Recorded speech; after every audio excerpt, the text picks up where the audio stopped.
Posing lu. Posing. Wah, siap ada stand tu.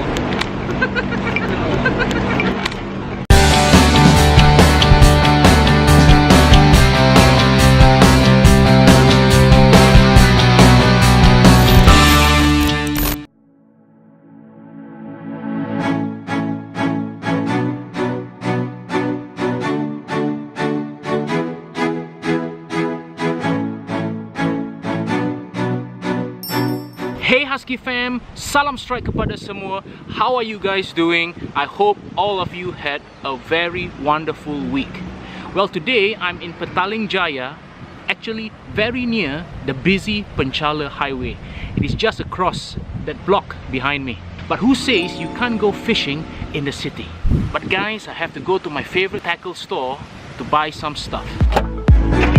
Now guys, it's not easy to find a place to fish right in the midst of all the skyscrapers and all the buildings, but not always we have the time to go out to sea, to spend a whole day. So basically, after a hard day's work, to unwind or to chill by just casting your rod even for a short while, that experience is priceless.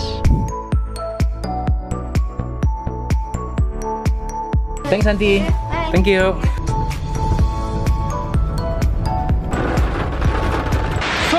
I'm literally on the overhead bridge above the Penchala link.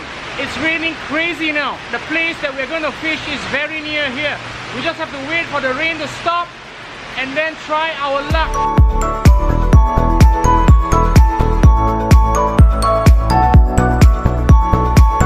2 hours later. So guys, the rain has finally stopped and I'm going to check out the place and see whether we are able to fish or not.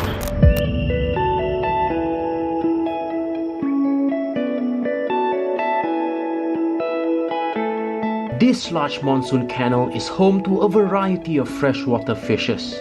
With the constant moving water, fishes are swept downstream where they make their habitats around the sand dunes. Among the common species are tilapia, jelawat, and LAMPAM. Many of them can grow quite big.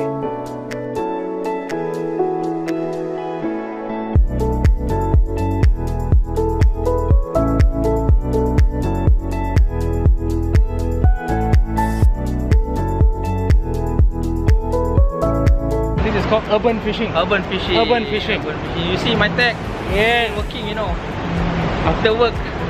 When touch out. Okay.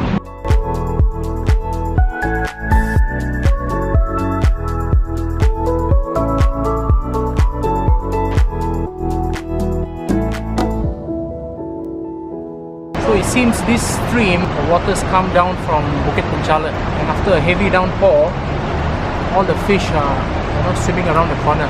Air macam ni paling best fishing. Air macam ni. Sebab air ni dia quite dalam, lagi ikan lagi banyak. So it's deeper water. Lagi deeper lah. Tak perlu pakai umpan. Only pakai net.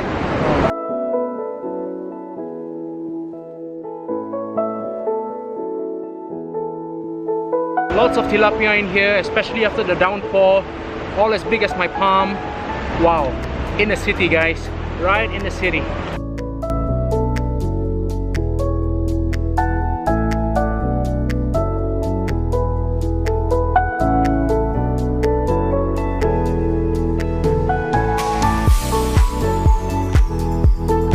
So guys, it's a wrap for today. It's a fun-filled time, and for you guys who are new to this channel, subscribe. We do lots of angling videos just for you. So I'll see you guys in the next one. Don't forget, take up your rods. Let's go fishing.